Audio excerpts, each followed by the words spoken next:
Classical Greece, cradle of the modern Western mind, fountain of democracy, philosophy, reason, and eternal myth. Greek poets sang of a fantastic age before recorded time, an age of gods and heroes, of monsters and epic wars. Until our own century, it was believed that these were merely fables. A brilliant Englishman named Arthur Evans would show us the songs of the poets held a deeper truth.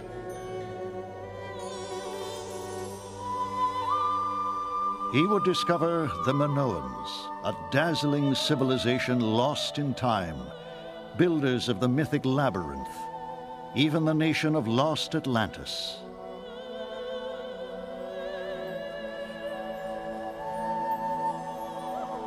Atlantis, mystery of the Minoans.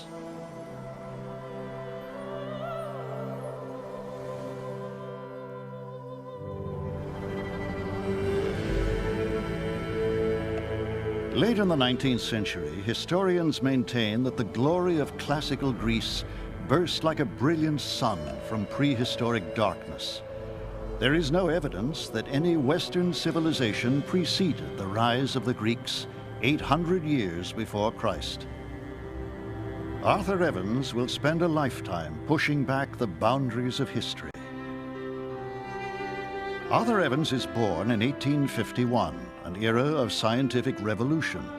His father, John, is a millionaire and pioneer archaeologist. The work of John Evans pushes the dawn of human civilization farther and farther back in time, a concept rejected by the Oxford academic elite.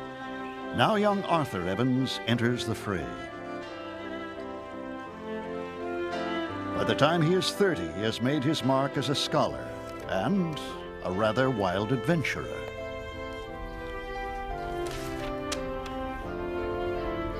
In 1882, the wandering Evans serves time in a Bosnian jail for supporting radicals trying to overthrow Austrian rule. Compared to such escapades, Oxford life bores him.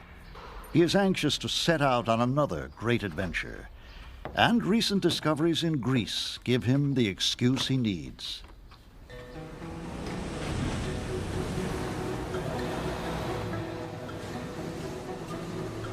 The cause for Evans' excitement? Incredible finds made by a German named Heinrich Schliemann.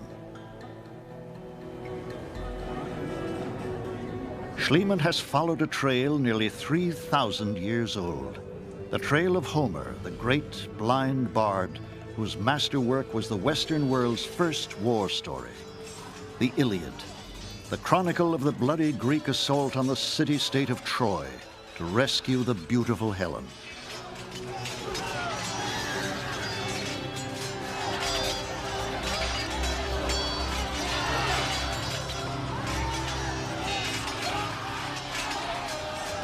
A desperate mission that turned to victory when the Greeks tricked the Trojans, entering the city hidden in a giant wooden horse.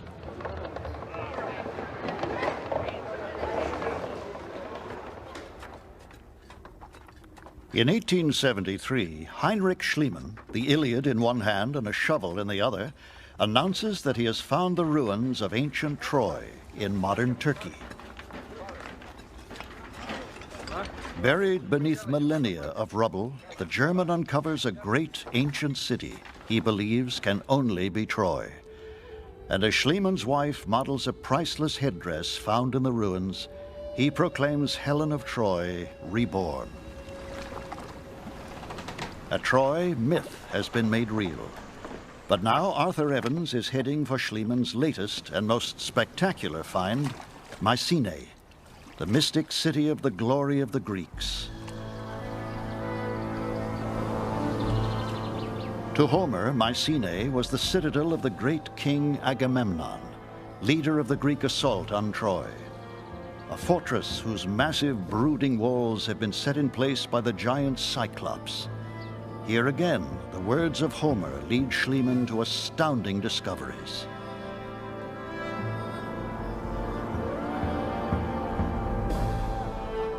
Tombs worthy of ancient nobles, the swords of Agamemnon's army, the gold of the royal court, and, Schliemann believes, the golden death mask of Agamemnon himself, a mighty king, according to legend, murdered by his own wife.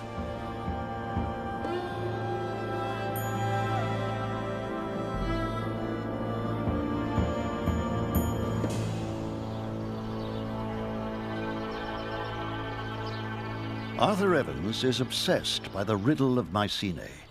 Once it had been a bastion of wealth, power, and artistry, but then, suddenly, Mycenae crumbled.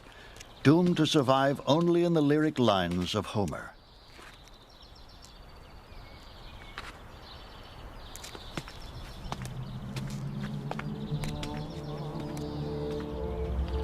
A fortress on Greek soil, yet so different from classical Greece. He wonders, who lived here?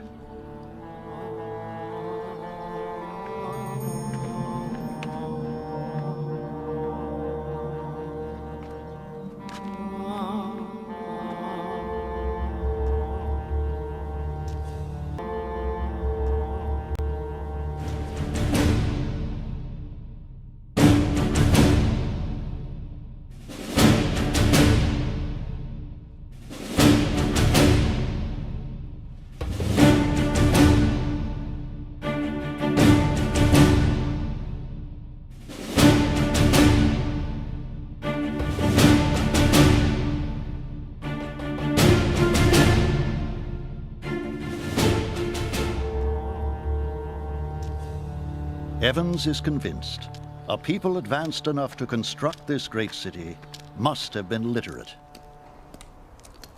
Throughout what is now the civilized European area, there must have once existed systems of picture writing such as still survive among the more primitive races of mankind.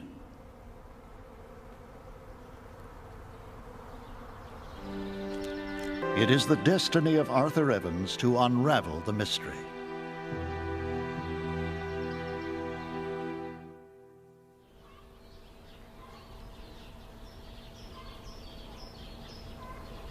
In Athens, after meeting with Schliemann at his home, questions race through Evans' mind. Among the artifacts from Mycenae, there is one that puzzles him, an ancient ring decorated with the image of an octopus. Why would the landlocked Mycenaeans use the octopus as an emblem? Evans speculates, was Mycenae merely one outpost of the ancient Mediterranean world?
At the age of 49, after decades of study and searching, Arthur Evans has found a lost civilization older than classical Greece, older than mysterious Mycenae.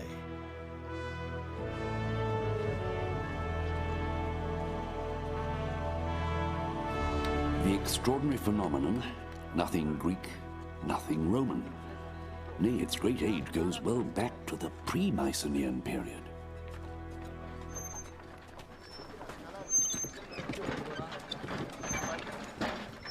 On April 5th, after only 2 weeks of work, Arthur Evans becomes the first man in 3,500 years to gaze upon the face of an ancient son of Crete. Not Greek, what then?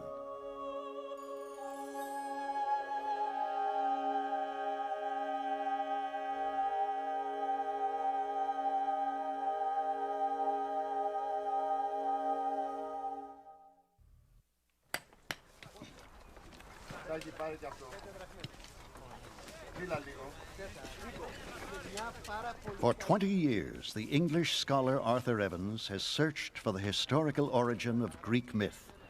Now, on the island of Crete, he finds it. Walls and floors, pottery of an unknown style, the works of a mysterious civilization to be scrupulously examined by Duncan Mackenzie. Evans was extremely lucky when Mackenzie came with him to Knossos, because I don't think Evans really had a great deal of knowledge about the practicalities of field excavation and how one has to excavate carefully layer by layer in order to determine the chronology of what one is digging.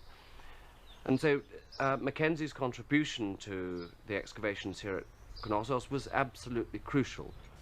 Mackenzie concludes that Knossos is nearly 5,000 years old, and that a great dynasty ruled this land until around 1400 BC, then vanished.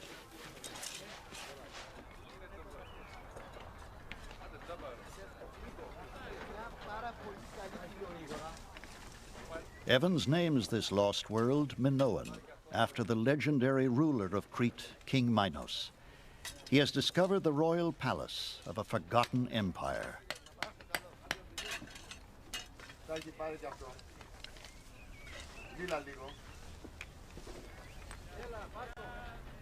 On April 13th, 1900, the workers uncover this elegant chamber at the heart of the royal palace. To Evans, the throne room of King Minos, the oldest throne in Europe.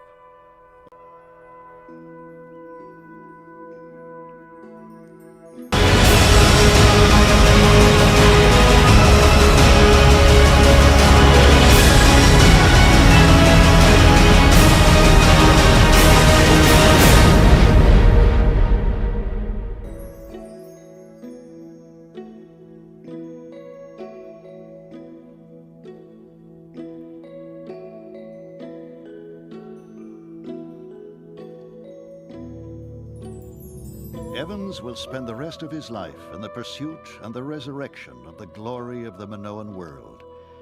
Frescoes show a society of graceful noblewomen at leisure, of daring young men vaulting over the horns of mighty bulls. In these vivid paintings, Evans sees the legendary combat of Theseus and the Minotaur brought to life.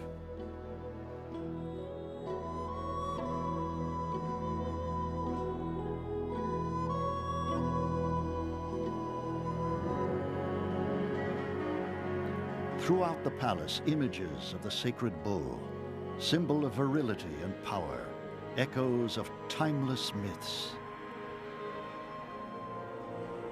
Myths of bulls and of the goddess of the snakes, a palace consecrated to faith and ritual.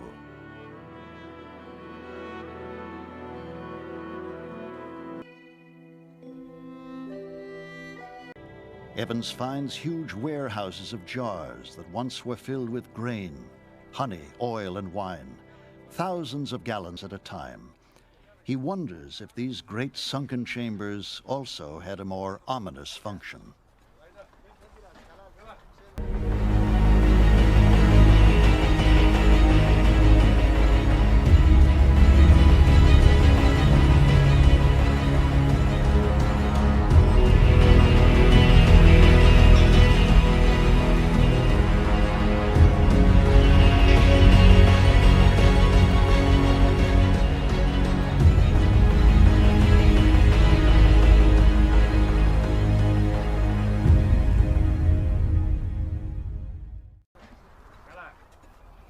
With what object were these walled pits constructed? It does not seem unreasonable to recognize in these deep-sunk walled chambers the dungeons of the palace. The longer chamber holding several prisoners, the smaller perhaps for solitary confinement. The groans of these Minoan dungeons may well have found an echo in the tale of Theseus. The sheer scale of Knossos is overwhelming. 1,400 rooms, far bigger than Buckingham Palace, sprawling over 6 acres. The Minoans even had running water and a system of sewage drains 1,500 years older.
The Minoans even had running water and a system of sewage drains 1,500 years older than the famous Roman aqueducts. An engineering marvel of the ancient world. Conveniences not even enjoyed by some of Evan's English countrymen in 1900.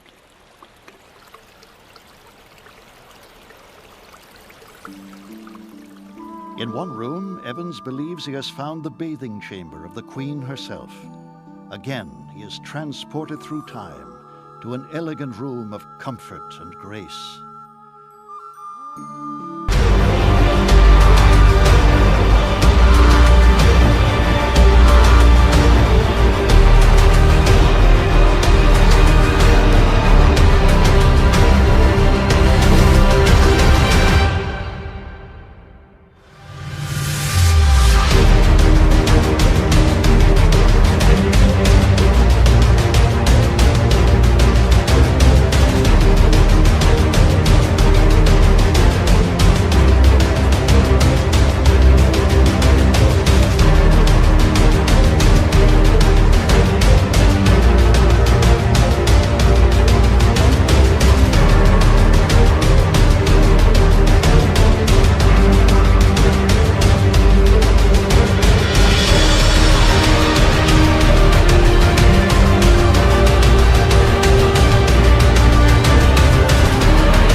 But to the Englishman, the most precious of the gifts of ancient Knossos is not its architecture. It is a series of tablets impressed with an unknown hieroglyphic text.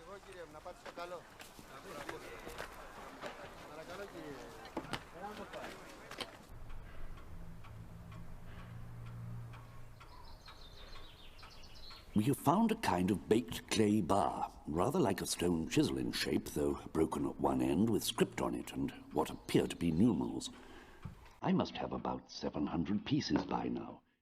It's extremely satisfactory, as it's what I came to Crete to find.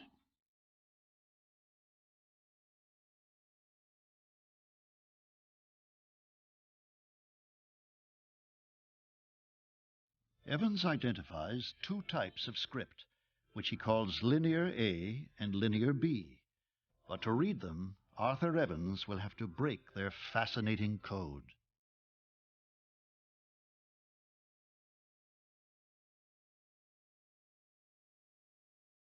More and more, Evans is convinced that Knossos, not Mycenae, was the civilization that presaged classical Greece, a capital without defensive walls, a center of culture, comfort, and peace, entered by the oldest road in Europe. The Minoan houses of Santorini are virtually intact, some of them 2 stories tall. Frescoes have been perfectly preserved, vivid with the artistry of a vanished people.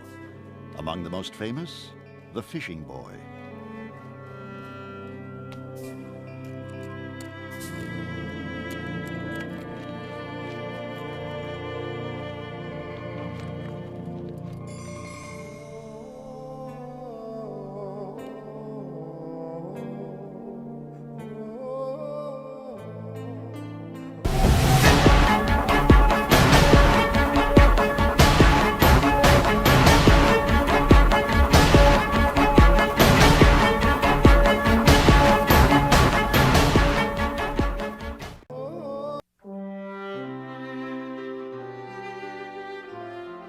For decades, the English scholar Arthur Evans attempted to decipher 2 forms of written script from the palace of Knossos on the island of Crete. He never succeeded. But in 1936, when he was 85 years old, Evans lectured to an audience of school children on the undeciphered Minoan scripts he called Linear A and Linear B. In the audience was a 14-year-old boy named Michael Ventris, who decided then and there that he would be the one to break the code. It takes him 16 years, but he succeeds. He deciphers Linear B. Ventris has pushed back the dawn of the West by 1,000 years. The names on the Linear B tablets are those of Greek legends: Hector, Achilles, Poseidon, Zeus. Proof that Western culture did not begin with the Acropolis, with Homer or Plato. It began with the Minoans. Tragically, Michael Ventris dies in an automobile accident in 1956, before he is able to decode the even older script, Linear A. That language remains undeciphered today.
acest fragment de pe columnă vedem o casă dacă arzând.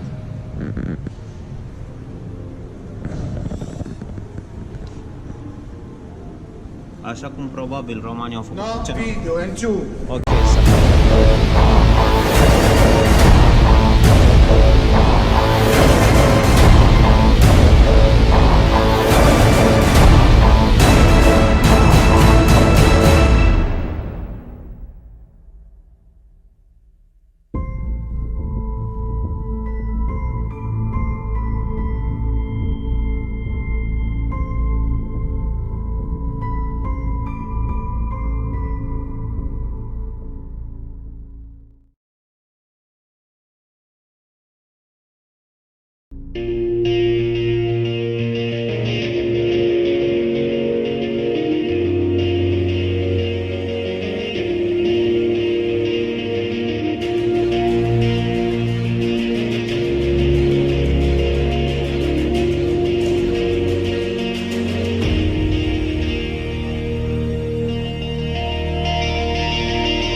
în acest fragment copiat de pe columnă, romanii își prezintă trofeul.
In March 2015, I visited Egypt to investigate.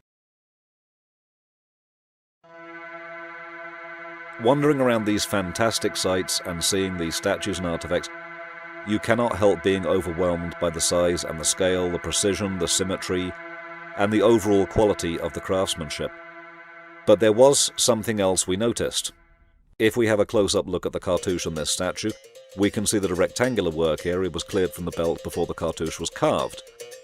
Now this implies that the statue and the cartouche were not created at the same time. On this example, again, if we have a close-up look, we can see that the cartouche this time actually cuts across the sword, somewhat thoughtlessly, and again it seems as though the statue and cartouche were created at different times by different people. It also looks like the creator of the cartouches was not as skilled as the creator of the statues themselves and also used inferior tools.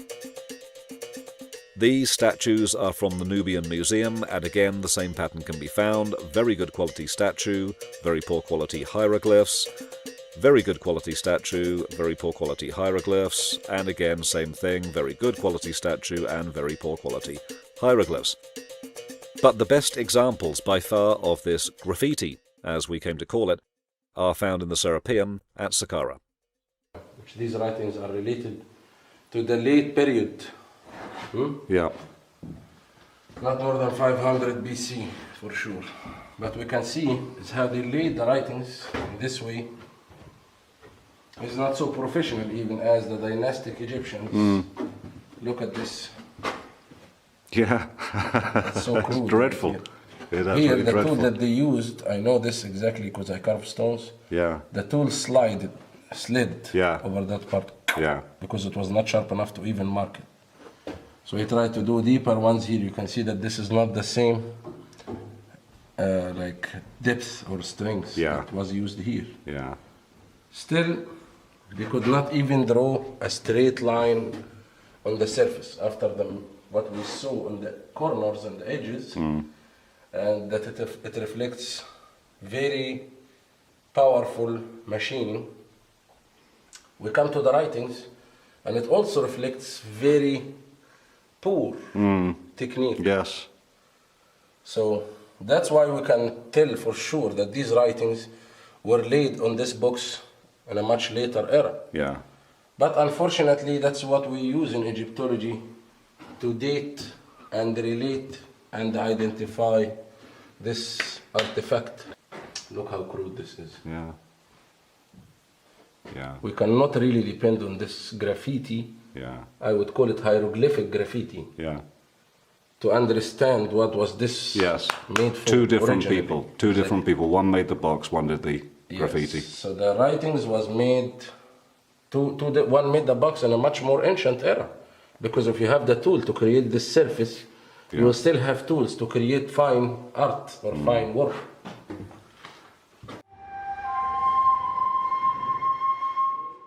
Based on the physical evidence, it seems that a very advanced civilization with superior stoneworking abilities existed before the Egyptians. And it was this civilization, not the Egyptians, who built the pyramids and all of the big clever stuff you see in Egypt. Something then happened to this civilization, some kind of catastrophic event, and all that may have happened next was that the Egyptians moved into the ruins and deserted cities. They carved their signatures onto the statues, they painted the walls their colours, and claimed all of this work as their own.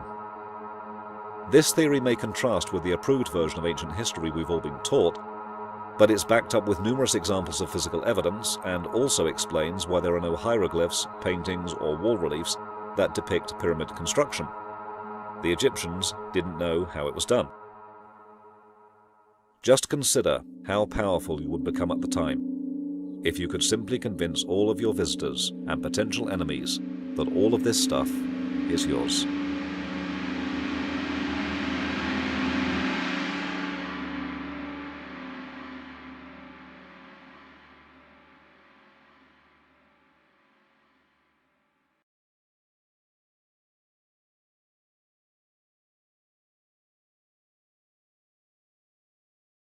Possible that some sort of cataclysmic event brought that thing down? I mean, look at the Colosseum of Memnon, like I mentioned earlier. 60 feet tall, weighing 720 tons apiece, carved from one solid piece of quartzite. What on earth would it take to burn that thing? Quartzite melts at approximately 3,000 degrees Fahrenheit. So, I mean, guys, this is something far more than some gasoline dumpster fire by an angry mob. I mean, just look at this thing. Something incredible happened to it. And I made a video on this. It's one of my earlier videos.